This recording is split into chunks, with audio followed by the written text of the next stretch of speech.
the changes and you made them quick and decisively. On the flip side, did you get it a bit wrong to start with? No, I don't think we got it wrong because, when you go and play as you did at Tottenham last week, you probably would have questioned my sanity if I'd have come to Arsenal, maybe played 4 and it went that way in the first half hour. For me, the main thing in the first half an hour wasn't the tactics, it was the spirit and the fight of the team. They were quicker, we were lethargic, they were brave, we weren't, we were nervous. So that was the main thing. And I could have made the change. You say I was decisive, I probably could have done it after 10 minutes. And that's not just Emerson, that's probably any of the players to change it slightly, because it's hard to convey a message with your voice on the sidelines in this sort of atmosphere. So sometimes it has to be a gesture, and we changed and it got better. But yeah, I think it wasn't so much the 3, but Mikel Arteta isn't silly. He saw us play it well at Tottenham. He found a way to pin our 5 back. We had 3 men marking 1 at the back. They had numbers in midfield. They won all the second balls. That had to change. I mean, it was a great sort of testament to the way that Willian and kept going to the end. I mean, that turnaround. Yeah. Something about the spirit in the players. Yeah, and it's. I don't want to stand here and sit here and declare that we're full of spirit, because we haven't done it enough this season. So it's a great sign for us and a message for the players. Now we've won that game, to see the difference it makes from turning up to a game at this level and with this atmosphere and not having it, and then having it in the second half. And we had it to the end, the fight, the desire to keep pushing and keep pushing. We controlled everything, every part of the second half, other than a couple of breakaways. But with us at the minute, you do worry, are we going to score? That's been our problem at home, control, but we're not going to score. It took maybe a bit of a mistake from their point of view for us to get the goal, and maybe that was the belief. And then, Willie and Tammy had the energy and the nous to get the goal. You could see in the tunnel before the second half that the players were quite animated with each other.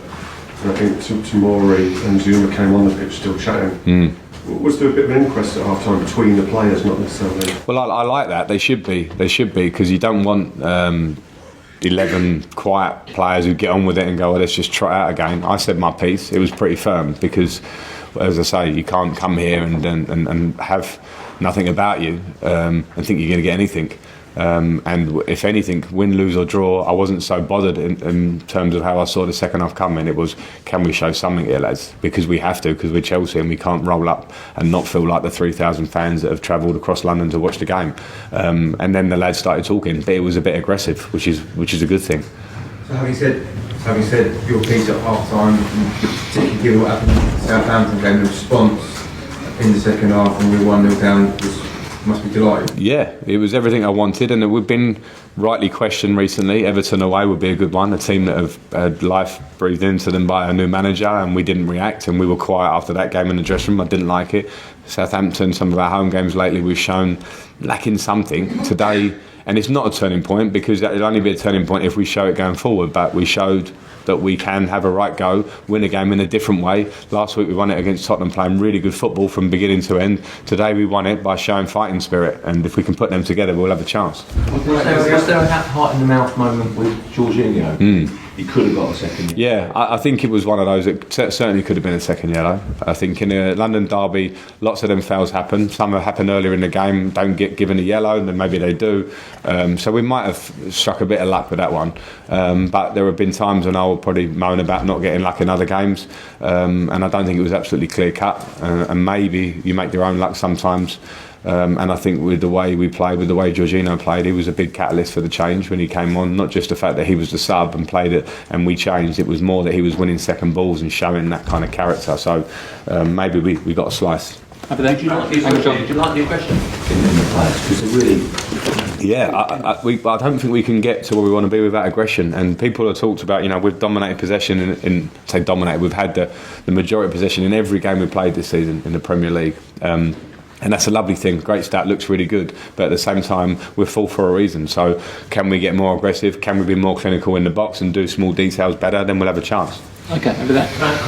Good. A few inconsistencies you're learning about your players.